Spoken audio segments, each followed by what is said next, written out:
So, we had 6 decks built. Let's real quick run through what the ideas here are and what changes we might make. So, we played one game with this. This is a movement Swarm ST deck trying to take advantage of the synergy between Dolblathana Sentry, Gaetan, Catwitcher Mentor, where every time you move a unit into Catwitcher Mentor's row or you spawn a token or whatever. Well, I thought whenever you spawned a token, but apparently this doesn't work on token spawns at the moment. Suspect that that's bugged, but we will see. Regardless, it works when you move tokens back and forth. If you put Catwitcher Mentor in the leftmost position on the row, and then play Gaetan to the same row, the Catwitcher Mentor will move first, and then see all of the other units that Gaetan moved as new boosts for its Adrenaline 4. So when you have like double Catwitcher Mentor on a row and play a Gaetan, not only are you getting the random pings off the Gaetan, but both of the Catwitcher Mentors both boost for basically all of the units in the row. Similarly, Dolblathana Sentry also double dips with the Gaetan. It's possible we want other cards that work with Sentry, maybe the second Catwitcher, maybe some Dryad Matrons. But this was my starting point here. Stiga Castle gives us more access to copies of Catwitcher Mentor, as well as being a movement effect to buff up our Catwitcher Mentors. Yeah, very proactive, not a ton of interaction, basically just playing Heatwave, and in matches where like Malena and Yavin are relevant interaction, or Tringablor, we have some ways to remove points from our opponent's side of the board. But for the most part, we're trying to be a very proactive Swarm deck. Next up, we have this Bear Witcher Mentor deck, which didn't go quite as well as I had hoped. The Vesemir Adrenaline 5 is a little clunky with the Adrenaline 3 on Bear Witcher Mentor. You really want to play the Mentors. So the idea with both of these cards is that they're good round 1 cards late in the round to take the round. But because you have to play Bear Witcher Mentor so much later than you have to play the Vesemir Mentor, you end up holding the Vesemirs till like your last or second to last card, which just isn't ideal. Because you can't play the Mentor first, otherwise all of your boosted tokens from armor, all of your damage tokens from armor up get boosted out of Bear Witcher Mentor range. That was the biggest problem I had with this deck. Overall, it had a fairly good amount of points. Some decks might have trouble dealing with Arnagad. This location's pretty sweet, just spawning Bear Witcher and then healing it. Like, the base rate for this card is 11 when you have the Adrenaline condition met. Card's kind of nuts, actually. Like, really, really, really, really nuts. Yeah, we were playing Giant Boar. We're going all in on the damaging a bunch of units condition. Not sure that that's the way forward, but definitely want to tinker around with this a little bit more over the coming days. For monsters, we played this Vi deck. This is the first one that we played. This is the one that seemed like was most likely to just be straight up broken, and still think it might be. The ways you can attack... There's a couple ways you can attack this deck. You can have a bunch of tower removal, and then try to take Vi to a long enough round that they have to use, like, the same unit to consume the Vi multiple times, then you get good value on your tower removal there. Or you can just try to kill all of the consumes that they play, and then they never get to scale up their Vi. How good this deck is sort of just depends on how reliably decks are able to execute either of those plans. It's also possible you can play this, like, a really heavy engine deck, take it to a long round 3, and you outscale them with your engine deck in a long round 3. Though, seeing how quickly this deck scales up, I'm not sure that that ever works. I think you just have to either kill the consumes or have enough tower removal to compete with the Vi anyway. Yeah, deck just plays a lot of tutors, because every tutor scales the Vi. Basically, no reason not to max out on tutors.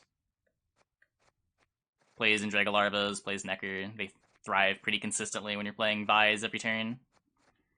Desert Banshee also thrive proc triggers. You want to be playing Order Consume with this deck, because you never want to leave the Vi in play during your opponent's turn, so they never get a window to Heatwave it, they never get a window to lock it. Yeah, deck seems good. I think it's an early contender for something that might get hotfixed, though keep in mind we're an hour into the patch, so who knows. For NR, I wanted to play this Erland deck, which was really more of like a Shields NR deck. We were playing King Ragnar to go with our Griffin Witcher Adepts. To transform, we have Target Practice, we have the Tokens of Selective Mutation, and we have the Keldar. I don't know how I feel about this deck. The Adepts are sick. The Adepts are definitely really sick. Like, when you open Adept Selective Mutation, you get to have your Erland either for later or to play as your tempo card in round 1, as well as just, like, have some tokens that you can transform. Selective Mutation sort of plays as, like, an 8-point-ish Mata-type card, as long as you're transforming Adepts. Notably, if you commit Immortals into a round, your Damned Sorceresses still have something that they can work with, as long as you have 2 Adepts in play. I didn't test this, but I'm pretty sure the Adepts can transform each other as you remove the shields from them.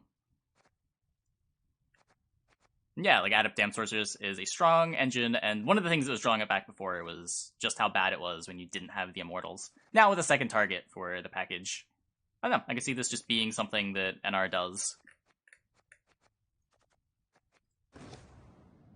Next up, we have Salamander Salamandra.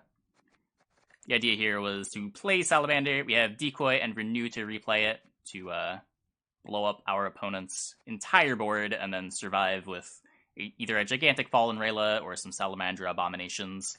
To win round 1, we were playing Sol, we were playing Passiflora, all the usual hidden cash suspects. As a backup for when our opponent kills the Salamander, we have Flying Redinian for the Decoy as well.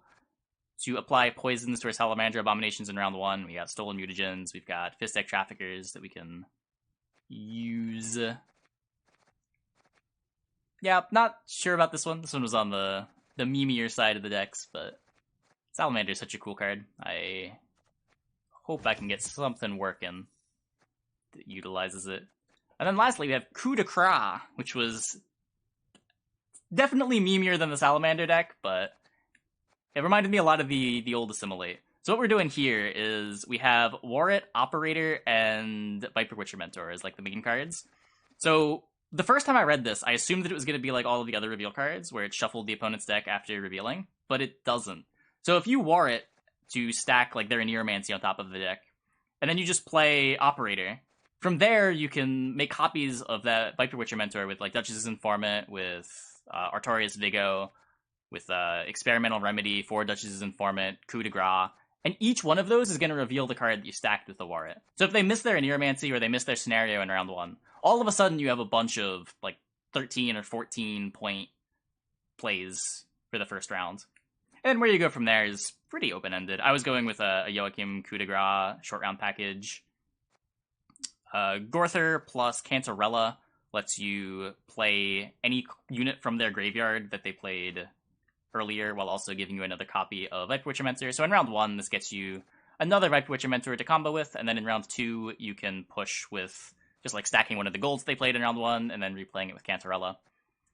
Snowdrop is the big short round here. Snowdrop plus Tactical Decision gives you 18 points. We're not playing a Fawn because of the Joachim, but I could see a Fawn being correct anyway, or maybe we don't want to play the Joachim package because of the conflict with the leader. But yeah, this deck was cool. Definitely looking forward to trying lists like this out on ladder. It's more likely that a more less all-in version is correct, but it seemed like a cool starting point to try on patch day. Yeah, I believe that is all 6 of the factions. That is all of those decks. Yeah.